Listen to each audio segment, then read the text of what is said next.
Sorry sir, வந்ததுல இருந்து பேசிக்கிட்டே இருந்தேன். ஒரு கப் காஃபி கூட கொடுக்கல. ஒரு நிமிஷம்.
இதை எடுத்துக்கோங்க தம்பி. இதுலதான் சக்கரை அதிகமா போட்டிருக்கேன். Thanks madam. நீங்களும் எடுத்துக்கோங்க. Thank you madam.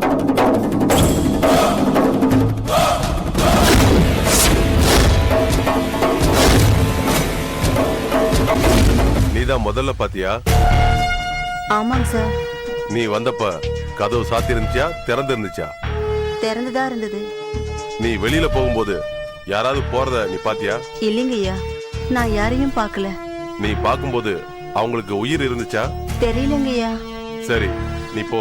ஆனா சரிங்க ஐயா. ஸ்டேஷனுக்கு கூப்பிடும் போது என்கொயரிக்கு வரணும். சரியா? சரிங்க ஐயா. போ.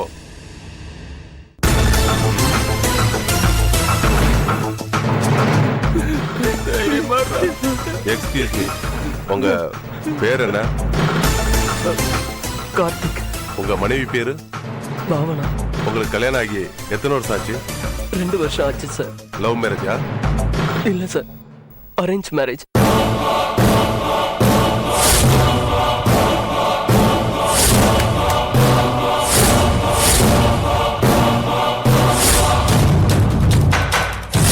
எப்ப பார்த்தாலும் உங்க ஒய்ஃப் கூட நீங்க சண்டை போடுவீங்களா?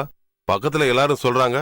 அப்படியெல்லாம் வெளியில பாக்குறவங்க தப்பா நினைப்பாங்க சார். உண்மையிலேயே சொல்லணும்னா இவனை மாதிரி பொண்டாட்டி நேசிக்கிறவங்க யாருமே இருக்க முடியாது சார். நீங்க யாரு? என் பேரு ராகவ் சார். இவருக்கு என்ன வேணும்? இவன் என் உயிர் நண்பன் சார். ஓஹோ.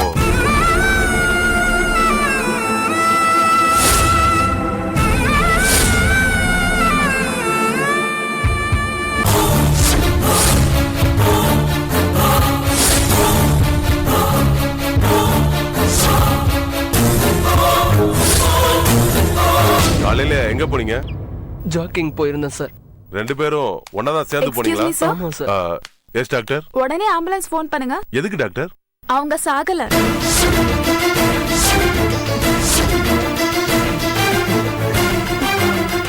என்ன சொல்றீங்க டாக்டர்? எஸ், யாரோ அவங்களுக்கு மயக்க மருந்து கொடுத்து மயங்க வச்சிருக்காங்க. உடம்புல ஏதோ களிம்பு தடவி வச்சிருக்காங்க. கத்தியில குத்துனது எல்லாமே செட்டப் தான் சார். கத்தியால குத்திருந்து செட்டப்பா? ஆமா, நைட்டிக்குள்ள சோப்பு கட்டிய வச்சு கத்தியில குத்துன மாதிரி செட்டப் பண்ணி வச்சிருக்காங்க. அப்போ அவங்கள யாரும் கத்தியால குத்தலையா? இல்ல. அப்போ என் பாவனா உயிருக்கு ஒரு ஆபத்தும் இல்லையே? ஒன்னும் இல்ல, ஷீ இஸ் ஃபைன். ஆனா முழுக்க முழுக்க மயக்கத்திலே இருக்காங்க. ட்ரீட்மெண்ட் கொடுக்கணும். உடனே ஆம்புலன்ஸ் கூப்பிடுங்க. ஒரு நிமிஷம், நான் என்னோட கார் எடுத்து வரேன். சீக்கிரம் ஓகே, வரேன். சீக்கிரம் வாங்க. பாவனா.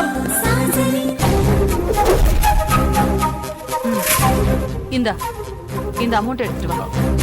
இந்த ரோடு முனையில இருக்கிற பேங்க் தானே மேடம்? ஆமா, சீக்கிரம் வா. Okay madam. எவ்வளவு செக் மேடம் அது? 2 லட்சம். 2 லட்சம்? என்ன மேடம், அந்த பையனோட ரூம் மட்டும் தான் எனக்கு தெரியும், வீடு கூட தெரியாது.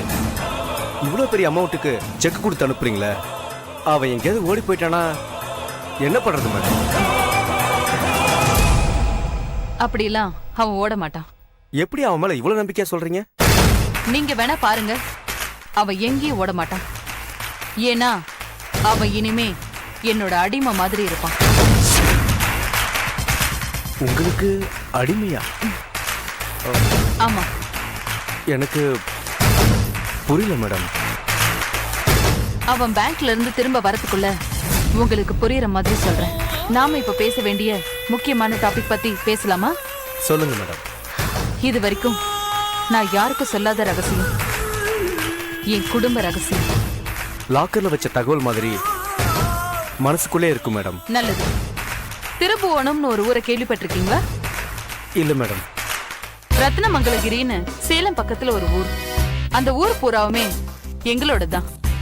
அந்த காலத்துல சித்தர்களுக்கெல்லாம் மடம் கொடுக்கறதுக்காக ஆளுக்கு 100 ஏக்கரை Maharaja கொடுத்திருந்தாரு.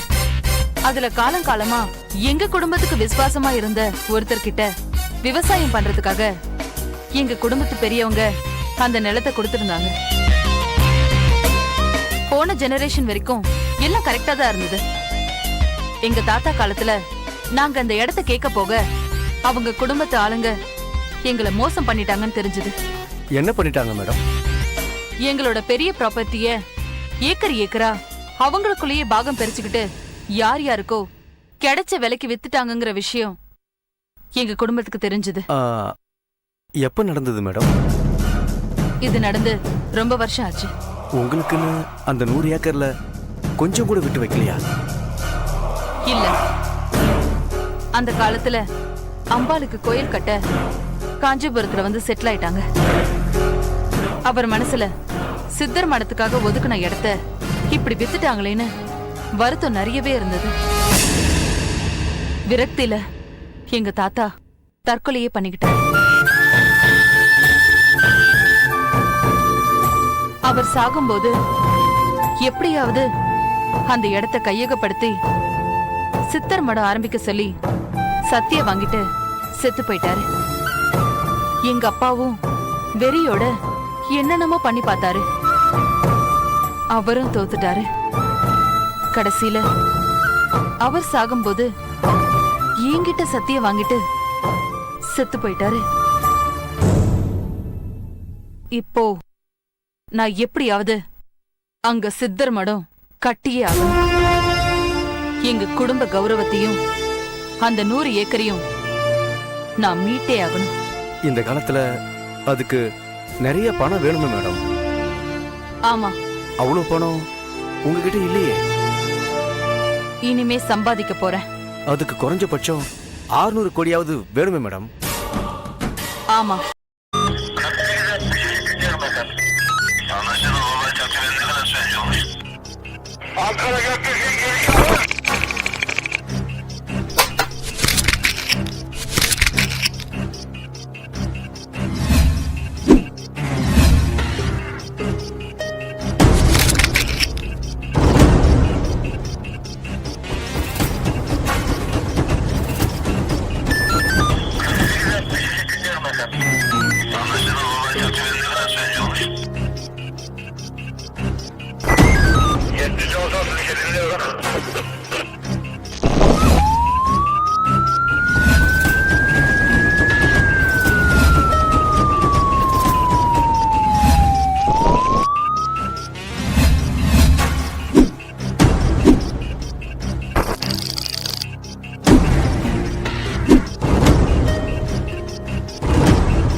Yeah, we don't want to do anything to scare your children. That's the last thing we want to do.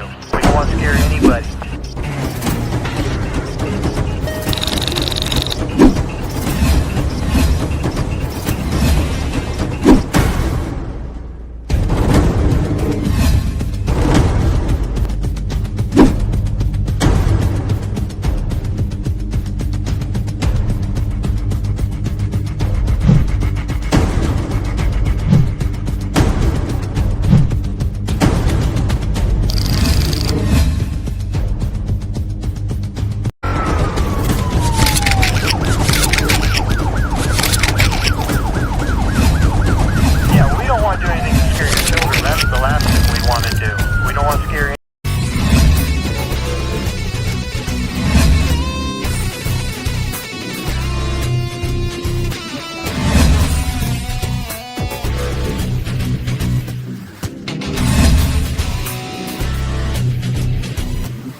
you enjoyed this video, kindly like, share, comment, and for further our interesting videos, subscribe our channel below.